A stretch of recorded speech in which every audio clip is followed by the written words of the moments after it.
Hello, welcome back to Search Sean. This is another Chat with Sean episode. Again, slightly different. This time it's all around some data that's been found, a case study, I guess. I'm very interested in hearing different research pieces that people have done, data sets, case studies, whatever. I think it's great to share. And we've got one of those today. So stay tuned for more of those. But also, if you've got one, feel free to approach me, obviously on LinkedIn or on email at socialsean@outlook.com. Still not got a fancy email, still a crappy Outlook one, but we'll get there. Firstly, I'll introduce my great guest today. And so we've got ourselves Will Guevara. Will is currently a senior SEO strategist at digital marketing agency Amsive. So obviously, Will, we've had a couple of your colleagues on before, but great to have you on. Yeah, no, I'm excited. Thanks for having me. So, we've gone through the piece ourselves, but I'm really excited to share this with everyone.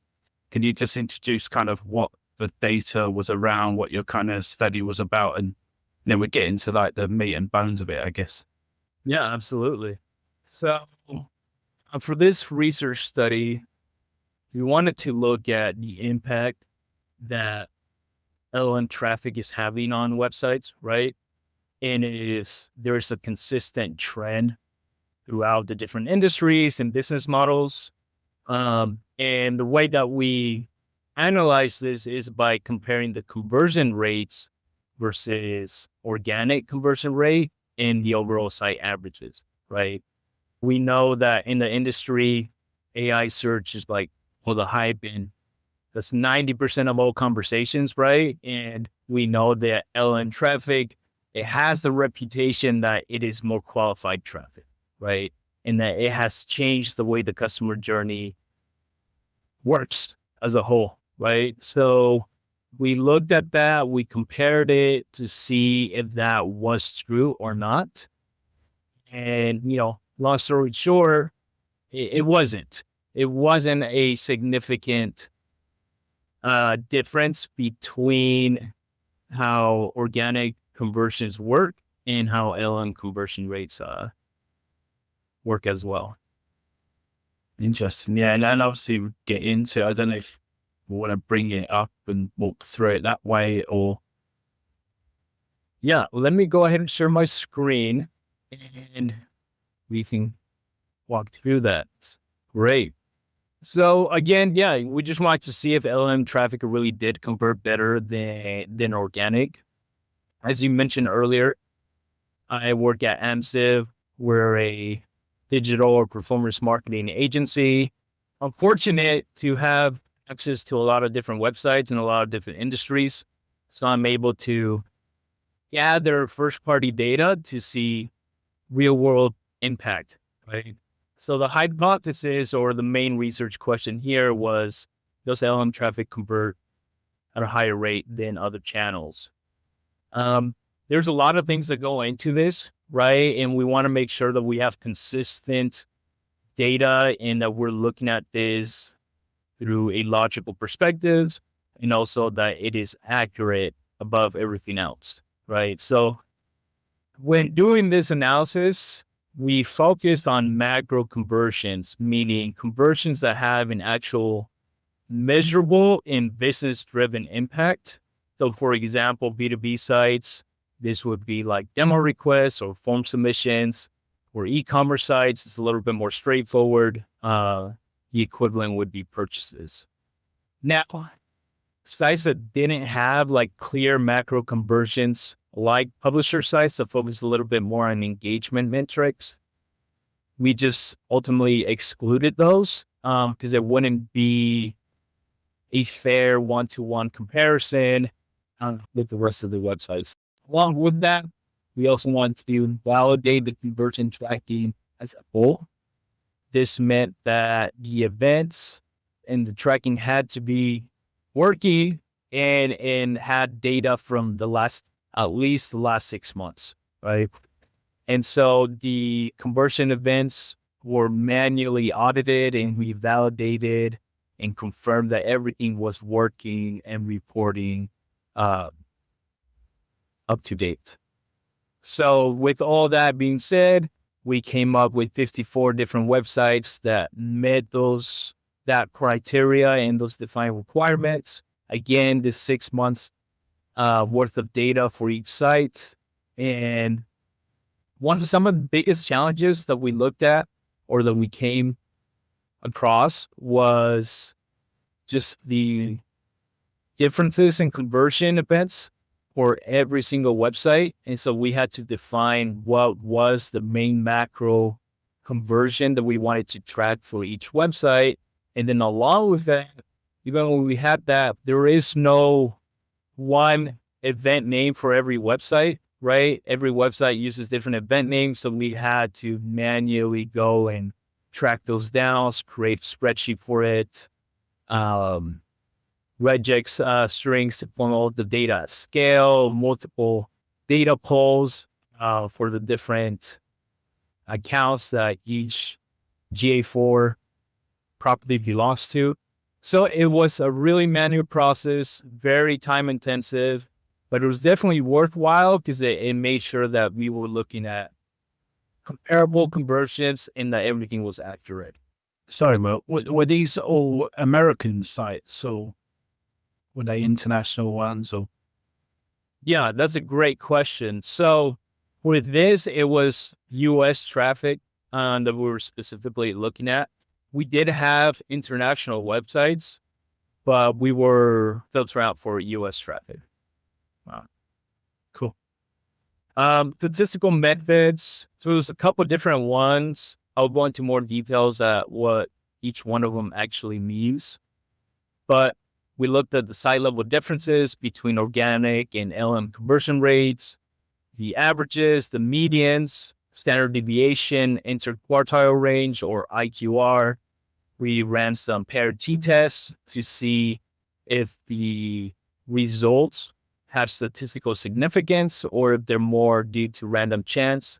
And then we also ran a Welch's t-test, which is another variation of a t-test, except you use it when you're looking at two data sets that are of unequal variance, right? So, for example, B2B and B2C, we didn't have equal amount of sites for each business model, right? I think we had a little bit more sites that were B2C, if I remember correctly. So you do a Welch's t-test because it takes that into account. So the results were, when we're looking at the averages across all the websites, organic traffic converted roughly at 4.6%, and LM referral traffic converted roughly, the average was 4.87 or 4.9%.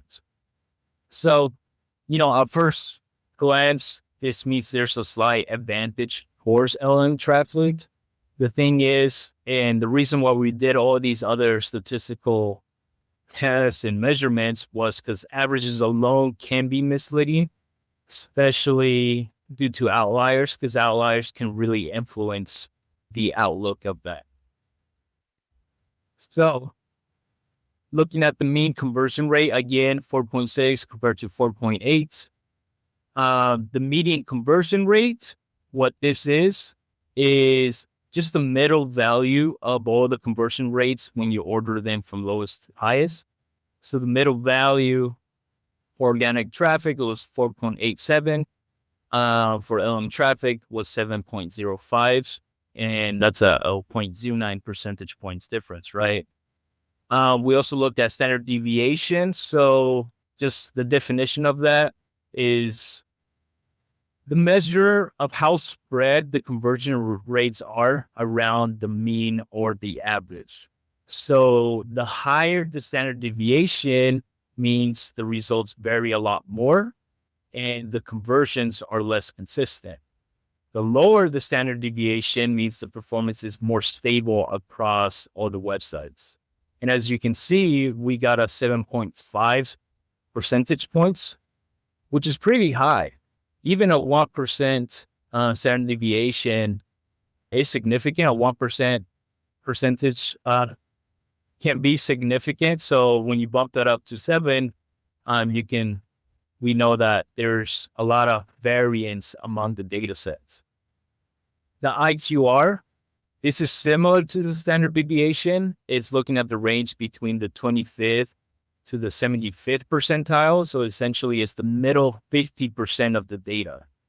So the reason we use the IQR is to help us understand the typical spread among the data while ignoring those outliers. So the smaller the IQR means the results are tightly clustered.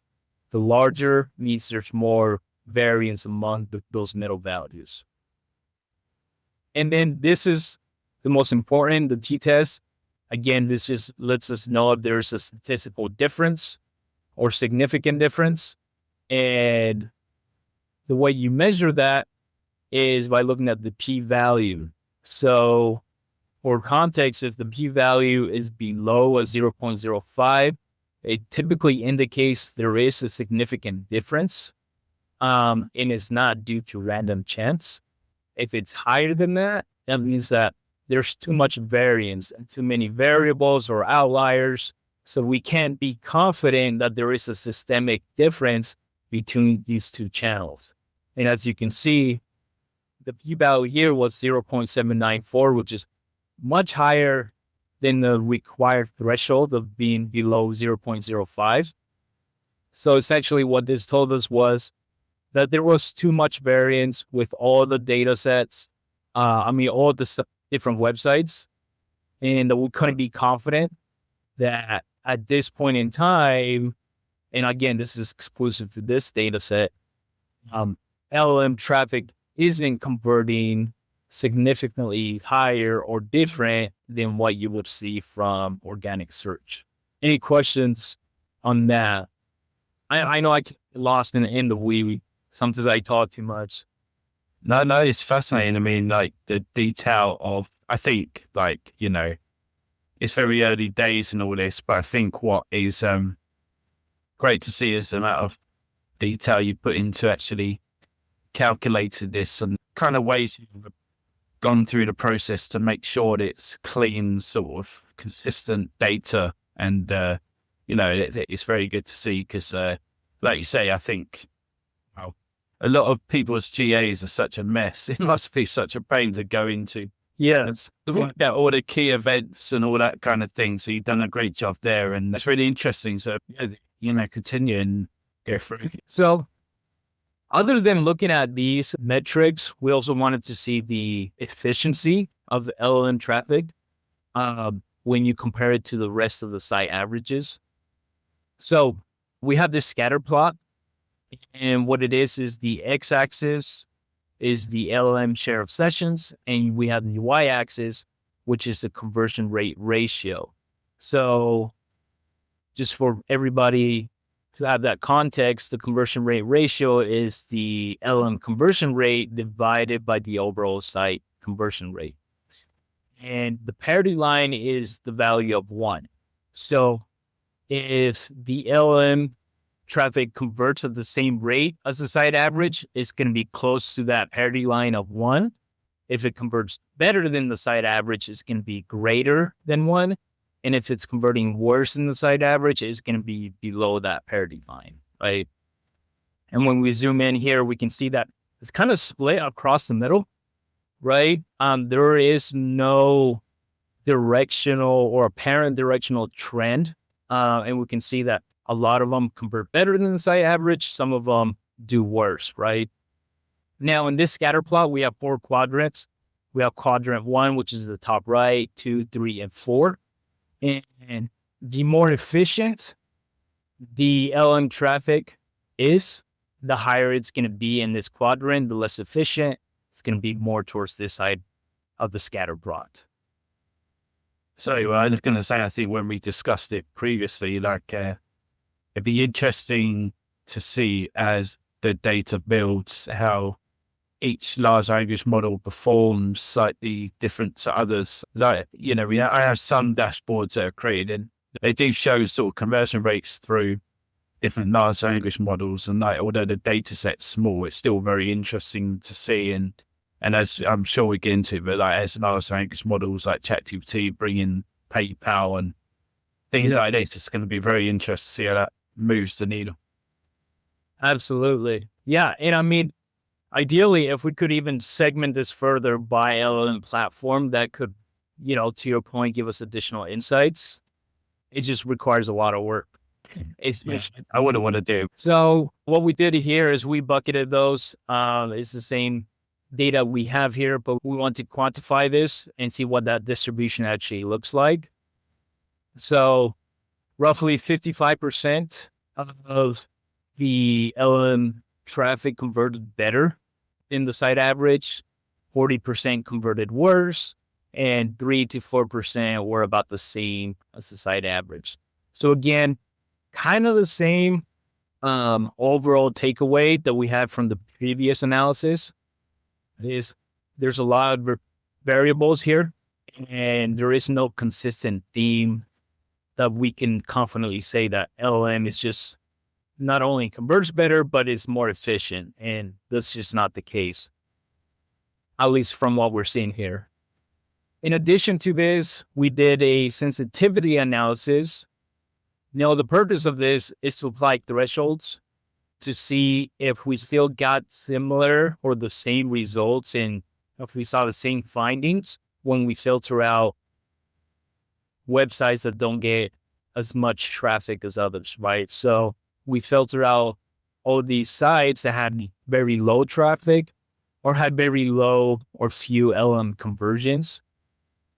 Now, the reason for this is because the results can be skewed if we don't have sufficient data, right? When you're talking about low numbers, that can really skew the overall takeaway, right? So we applied these thresholds, which was in the last 6 months, they had to have at least 100,000 total sessions, at least 50 LM sessions, and at least 5 LM conversions. So when we applied this, I won't go into all these metrics, but essentially we got the same results. It didn't pass the t-test. The p-value was 3.76. And the same takeaway, there was too much variance between the websites to confidently say that LM traffic is consistently outperforming organic traffic. Now, something I want to add here, and I feel is important for people to know, is we're not saying from this data set that there isn't websites where LLM traffic does perform better than organic when it comes to conversion rates, right? What we're saying is there is no systemic difference between the two because it's not consistent for the majority of the websites. So when we don't have this on this article, but as I analyzed all this data, one of the main things that I saw was that with LLM traffic, the highs are really high and the lows are really low. So those websites where LLM traffic converts better than organic, it's doing really, really well. And those conversion numbers are kind of crazy, right? And then you have those websites where the conversion rates are abysmal. It's not even worth looking at because they're performing so poorly, not only just against organic traffic, but any other traffic source or channel as well. So, sorry, Will, just on that, I mean, is there any, obviously you did this, I don't know, a bit of time ago, but was there any one particular, you said there was a few that kind of stood out. Was there one that really stood out to you, that one example website that really was doing fantastic? Or was there any sort of like indications of why they did so well? It was hard to understand why I won't say the brand, but it was an e-commerce site that I remember pretty vividly that the conversion rates were really high. I'm not sure the reason for that. I would have to continue to dig in a little bit more, but we also had a lot of e-commerce sites where the conversion rates weren't even close to what that was. And it wasn't a known brand either.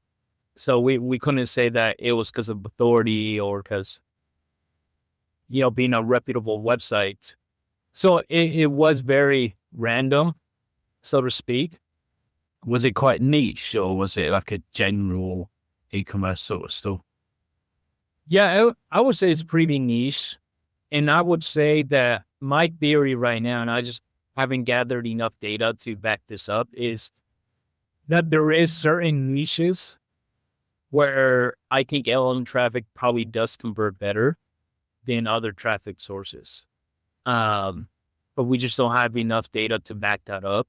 And so I have another study that I'm working on where I'm gathering data as much as I can. It's taking some time, but hopefully that will give us a little bit more insights. But for the time being, that's just a theory. And, as this traffic source continues to mature, I think we'll get a little bit more insights into that. Yeah. I mean, we'll dig into it, I guess, but it'd be interesting to see why people would not convert for a large language model yet. I guess it's just a trust thing. I think even if they go through to the purchase section or the conversion part, they still don't. I don't know, because then on the website, it'll be really interesting to understand from users why they don't then convert versus other channels if they've reached it through a large language model whenever it's, Yeah. it's weird. Yeah, I think, and I think you've talked about this in other episodes that you had, but it's also how we're looking at this. And with LLM, what it's done, it's impacted the search journey, but it hasn't replaced traditional search, right? It's just another source now and another tool for research.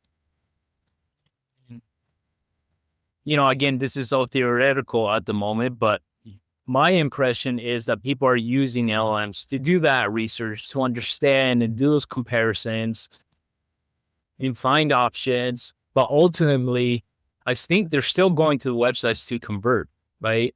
And they're still doing additional searches in Google and Bing before making that final decision. And recently, I believe there's a new study that came out just a couple of weeks ago, if I'm not mistaken. I think it's from a professor over at University of Hamburg, I believe. And they had a really large data set that was specific to e-commerce sites. I think it was like over 900 websites. And they had the same results that we had in this study.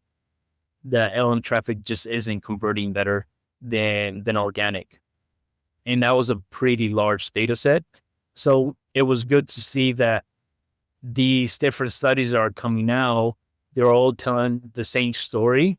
And it's that organic search or traditional search is still super important and it shouldn't be ignored, even though a lot of the hype and conversations is around AI search.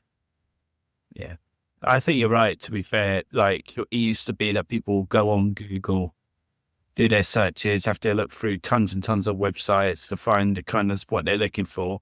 They might go away and then come back to it another time, once, because now they've decided where they want to go, then they convert or whatever. But now, like say, it's just another way of finding that particular site that you want to go to, and then you find it, you explore it, then you come back and go through another route.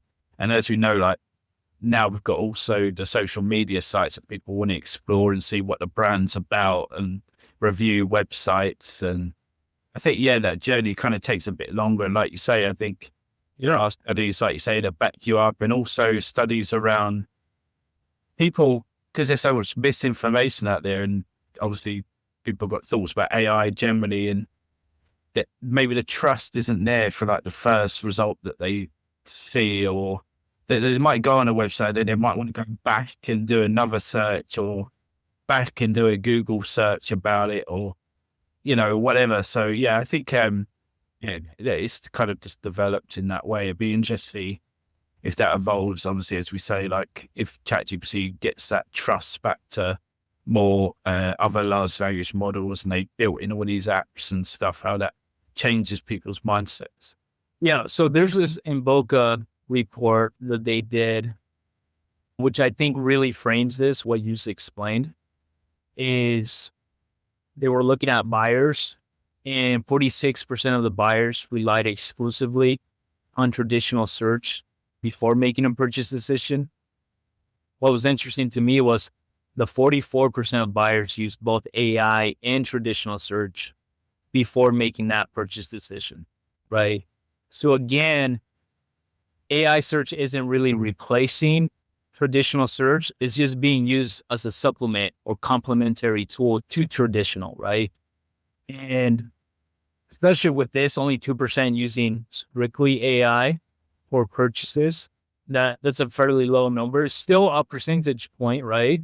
But it's fairly low in comparison to the other two. So, yeah, I mean, the customer journey is changing, and I think where it gets really messy is with attribution, right? I think as an industry, we can agree that last touch attribution isn't the most reliable, right? Even though that's what most companies use. But yeah, I mean, it's just it's got very muddied, right? And being able to attribute the impact that a specific channel is having, there's got to be other ways to go about it. Yeah. And we go to the rest of the research because I do want to go through it all. But I think when people, and look, Google's still king, we all know this, but like you say, even if it's 1%, 2%, it's still, you think how many billions of searches Google gets like a day. Even if you take 2% of that, it's still a huge amount of people searching. So, it's not anything to be like ignored, as you say. So, Exactly. So here we actually, yeah, there's still a couple other ones here. Real quick, we looked at the different business models comparing B2B to B2C and seeing if the conversion rates were different or if there's any trends between those two. As you can see, in the dark purple, you have organic, and light purple, you have LLM conversion rate. For B2B, LLM conversion rate seems to be slightly higher. And then for B2C, organic conversion seems to be slightly higher than LLMs. Now, we did the same thresholds, applied the same sensitivity analysis, and then instead of doing a t-test, we did that Welch's t-test to compare the two groups. Long story short, those averages didn't hold, and they weren't consistent across the two business models. So again, there was no significant difference between the two. Then we looked at the distribution of LLM share of sessions across all the websites. Main reason was to give this context as to the impact of this traffic source. So each purple bar represents a website, and this is the percentage of what the share of session is for the overall website, right? So as you can see, the majority of websites were less than 1% for share of sessions. And I think it was like 90 something percent. Yeah. So 90% of sites had LLM traffic contribute less than 0.6% of their total site traffic. And about 10% of the sites had traffic that contributed more than that 0.6% of the total site traffic. So again, very marginal numbers, very, very minimal.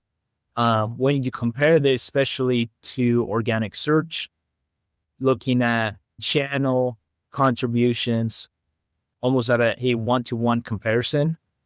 So on average, organic made up about 33% of the overall conversions that a typical site would see. And then on average, organic search made up 31% of the overall site traffic. And then when you look at the stark difference between that and LLM, you can see that LLM traffic is just very small in comparison, right? We did a t-test for this as well to see if this was consistent. And the p-value came out to be a 0.001, which is below that threshold, meaning that this was a systemic difference and it was consistent essentially across the entire data set. So for the most part, your website makes up about 1/3 of your sessions and your conversions, and LLM traffic is still less than 1% on average for most websites. Do you think in like the analytics of websites, they're fully picking up all the large language model traffic? I've heard in other sort of conversations that if the parameters aren't right, or it might not be picking it up as large language model traffic, is that something that you think might be the case? I think there's always that possibility, and I'm sure there is some that it doesn't pick up and it's misattributed to different channel sourced, like direct, for example. But in this case, the way that we went about it is we did a regex to all the known or large LLM models like Perplexity, ChatGPT, what's the other ones? I forget. Gemini? Like Claude, the usual, the usual suspects, right? So yeah, that's fair enough. Yeah, it's just, I think everyone sees direct. They always contribute so much to direct, and I know there's ways around that, but a lot of people don't usually set it up in that way, and then direct gets a lot of it. So looking at segmentation by industry, this one, honestly, it was a little bit more for fun to see if there was anything that stood out. That's why we labeled this exploratory, just because when you start segmenting your data by industry, those sample sizes get small really fast. And I think it would be an unfair representation of each industry, because we just don't have enough websites per industry to say with confidence that, hey, this is what it really looks like in the financial industry or for SaaS or whatever space we're looking at. It was more just to give them a directional idea. But again, we can see that it varies. Organic traffic on some industries seems to do really well. And then for other industries, traffic seems to be slightly more efficient. But what was e-commerce? E-commerce showed organic in this scenario. Interesting. Yeah. But no real takeaways here. I think it's just one of those things that you want to keep an eye on. And as you gather more data, you can start to make a little bit more educated decisions. So long story short, this is just like a summary of all the results, everything we analyzed, and what the key takeaways were. So kind of how we were talking about before, it seems like at this moment, LLM traffic hasn't replaced traditional search, but it is part of the conversation now. And it is a traffic source that we should be looking at and we should be monitoring, because it has continued to grow. I think the last year, it's like 10x year-over-year growth, right? So, and it doesn't seem to be slowing down. But it's, in my opinion, is just making that pie bigger. And I think it's meeting more users that maybe wouldn't be using traditional search before, especially that younger audience. So, yeah, I mean, my recommendation is always like, hey, make sure you're tracking this, make sure you're monitoring your LLM traffic to see how impactful it is for your business. If it's something that you should be putting more time and effort into, or if it's still kind of one of those things that, yeah, it's good to know, but don't overinvest in it, especially if organic is still making up 1/3 of your overall revenue, Yeah. Yeah, I'll put a link to this article so people can read it in full. But I guess like off the back of this, where do you think, what if you're a website owner?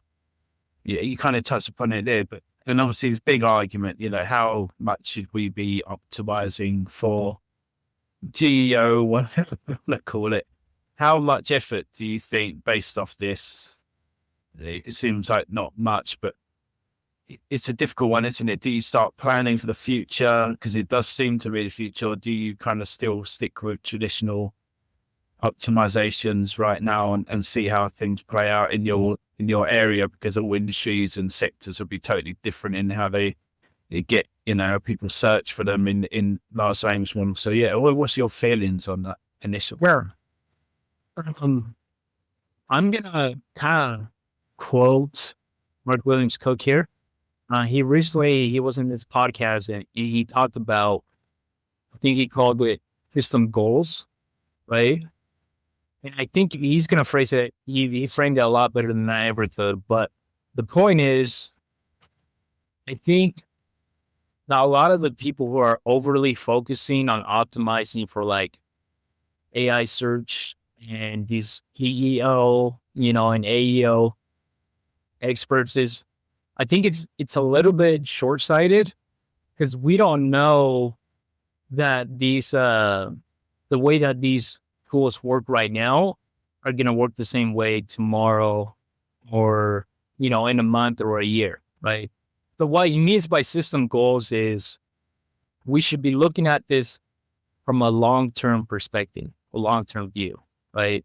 Which is what's bringing the user the most effective and beneficial user experience to the visitors. And that's usually with like quality content, right? And a great user experience. Now, all this to go in a lot roundabout way is that I think if we're optimizing for LLM traffic and ignoring all those learnings that we have experienced from traditional search, it would be a mistake because I think it can backfire. So, for example, we had the Panda update, in the Penguin update back in 2011, 2012, that were focused on content quality and link quality. And a lot of these manipulation and hack key type of tactics no longer worked. And so a lot of websites were destroyed, business models. Actual companies were hurt financially due to it, right?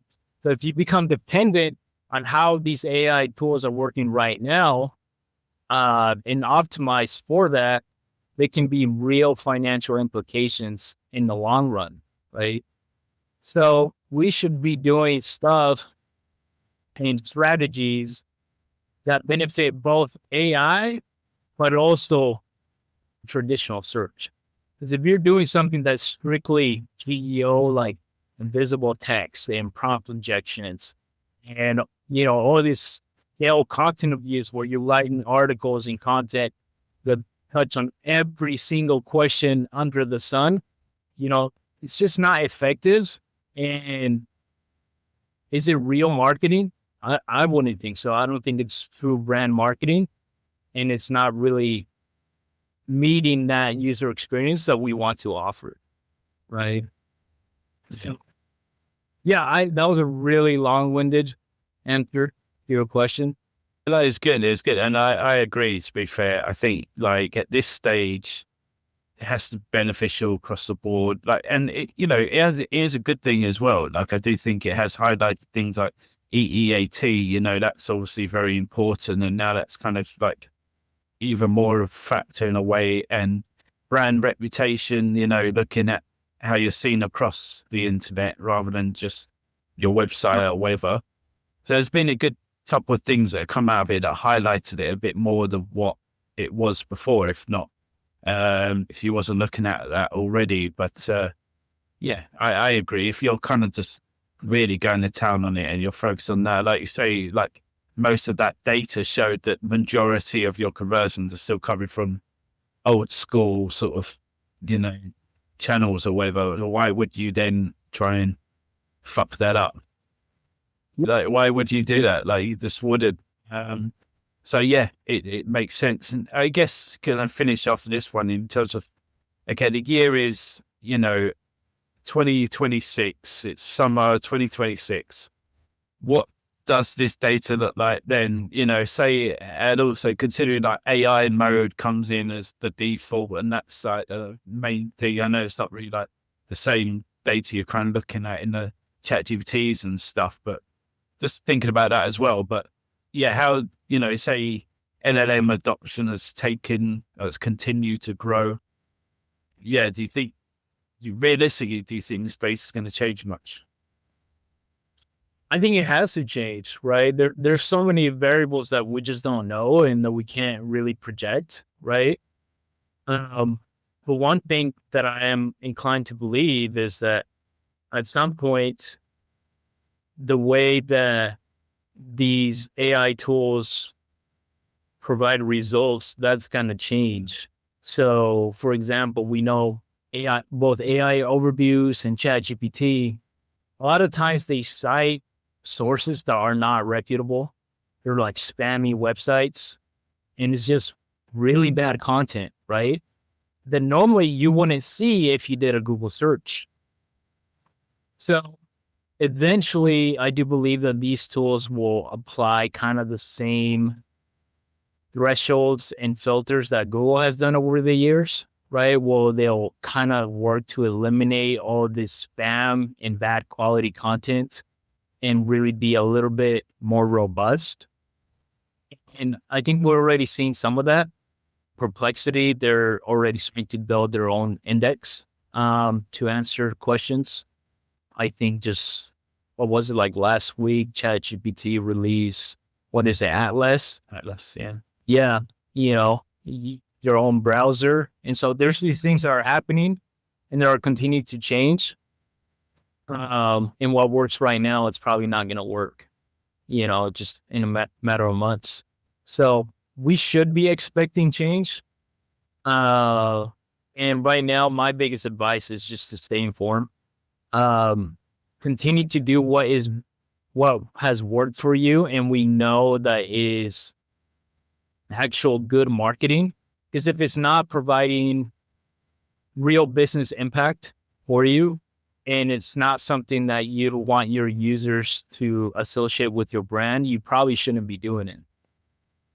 On those points, I think it's very interesting that the branding, like, you're totally right. And it's been pretty clear in the experiments that I've done so far. The branding means so much. Your authority and how you're seen is such a big element of it. So, you could change all your content to be LLM friendly or whatever. And you could be a total shit brand and everyone thinks you're rubbish. And you're going to get seen anyway. How well you optimize it for LLM. I mean, you might get some visibility, but generally they're not going to pick you as number one, so that's definitely like the case. And also personalization, I think that's going to be the thing with AI is, obviously we know it's extremely intelligent and it's going to learn your habits and learn that when you actually went through and converted somewhere, for example, the more it starts tracking us and what it built into everything, it's going to start to understand all your habits. It's going to understand that, oh, you went through to this website, you liked it, you purchased, it was all smooth.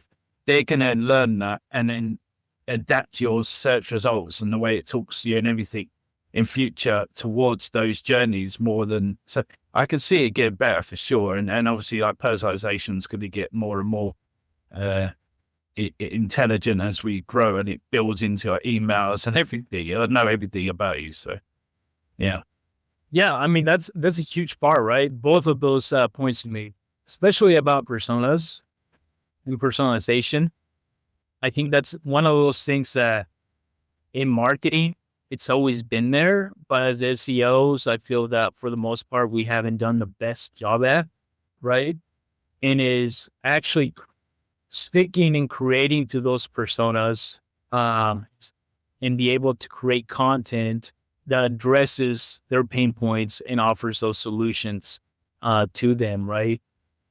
And part of the problem as well is that I've noticed a lot of the companies I work with, they function on personas that are like 10 years old, right? And really outdated. And so now you have to actually invest in research, in customer research, and understand what they're doing, how they're finding your product, what they think about your brand, and then creating the personas, whether that's by industry or by solution or whatever the case is, and then making sure that your website is set up, and structured in that way. Because as you said, these AI models are going to be more personalized with their answers. And so we need to be able to accommodate for that. And also your point about branding, I think is huge, because branding is not a short-term play. It's a long-term strategy, right? And so there's not many things you can do today that are going to have a huge difference on your brand name tomorrow, right? So in that only comes with time, like Levi's, right? Like we all know it, right? It's such a reputable brand, but it's taken decades and decades to build that brand name, right? And so I think it's the same thing with websites. There are certain websites that, I only purchase from because I know the brand name, I know what they stand for, what their values are, and that messaging, it's been clear, right? And they've been able to communicate it effectively. And historically, I think when it comes to brand marketing, we've also looked at it in the way that it's just about how we talk about ourselves, about our company, our brand. But now with these AI tools, I think it's a little bit more about what others think about your brand, not what you say about your brand, right? So now is when we have to be a little bit more in tune with our audience, doing that customer research, as I said before, and really understanding those conversations that are happening, right? And, in dark social, for example. And I think that's where those real insights can happen. Yeah. No, I think it's actually really exciting. At the beginning, I was a bit like, oh shit, what kind of, one of the threat our jobs and stuff. But actually, it's, with AI and stuff. But actually, I find it really, really exciting. I think this is actually, like, so you touched upon a bit, like, this actually probably how SEO should have been all along, in a way. And we found out different ways to hack the system to get things ranking. And you didn't have to do the right things. You just had to do the things that got you what you wanted in that way. If you know what I mean, like you didn't have to do technically the right thing. You could just do the things that got you ranking. And there is still a case that in large language models with like, listicles and stuff that's still, quite powerful. I'm kind of hoping that kind of goes about the window, because I don't think that's always the best solution, is taking it from a listicle. I think it's really exciting times for SEOs, and it does mean we have to work with the different teams more than ever, educate them about the fact that what they're doing is influencing how people see the brand, and that's actually quite important now. And yeah, working with digital content teams on adapting slightly the content without going too mad. And well, yeah, it's going to be really interesting. Yeah, I mean, you said working with other departments and other teams, right? I think that's so important. One of the biggest initiatives that we've been doing is we've been making it a point to have an open line of communication with product teams, right? Understanding what is the main features that are really working, what they're trying to get the word out, so to speak, what their audience really likes. And that's been helpful. And I think that's when it comes again to being speaking to the right audience and really leveraging your brand name. Yeah. I think it's good. Like, again, it'll still happen because I don't think too much is going to change, but to a degree, people won't be able to just ignore, push aside all those, there's been companies that still make millions that have terrible reviews, but they've just been able to mask it with different styles of marketing and different channels and kind of putting a plaster over it and still getting people to their website and buying things. That's not going to be as easy to do in the future. So not saying it won't be possible at all, but it definitely will be slightly harder to do. Yeah. So that would be interesting. I guess as a finish off is like, what else are you looking into in the near future and where people will be able to find that? Yeah. I mean, so I have a couple things that I'm working on. I don't want to tell too much, but one of the things that I'm working right now is on how impactful it is to stay within your lane. And what I mean by that is there's websites that, they have content across 50 different topics, right?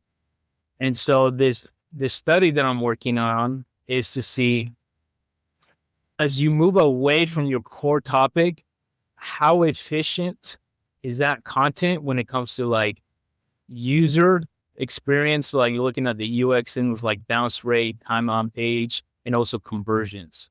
And so, because I'm off the belief that the more your content is focused on what your core offering is, the more efficient and productive it's going to be. And that it's not worthwhile trying to explore every topic related to maybe a certain niche. Because that I do believe that at some point it becomes fluff. And it's like, why are you talking about this if you're not an expert, right? And so you should only be talking about what is most relevant to your product and to your solutions. Interesting. Yeah. Yeah, I mean, I think obviously we saw what happened with Forbes in not that long ago. But yeah, no, interesting. And I guess obviously people can find that on following you on LinkedIn and the Amsive website. Yeah. So LinkedIn and Amsive will be posting there any findings that we have. I've been trying to get more active on LinkedIn. I'm so bad with social media. It's just never been my thing. I don't even have like an Instagram account. I don't have TikTok. I don't have any of that. And so LinkedIn is literally the only social platform that I'm on. And I go through phases where I'll be active for a bit and then I'll get tired of it and we'll be like MIA for like a couple months. But I'm getting better at it. No, that's cool. But yeah, thanks, Will, for explaining all that. I think it's interesting, even though the results are maybe not that surprising yet, but it's good to see the data behind it and the depth that you went into it and the depth that you did behind your study was really fascinating. Just the process, I think, is it really interesting for people to follow. So yeah, I put the link in the description. Yeah. Cheers, Will. I appreciate it. Thanks, Sean. Thanks for having me.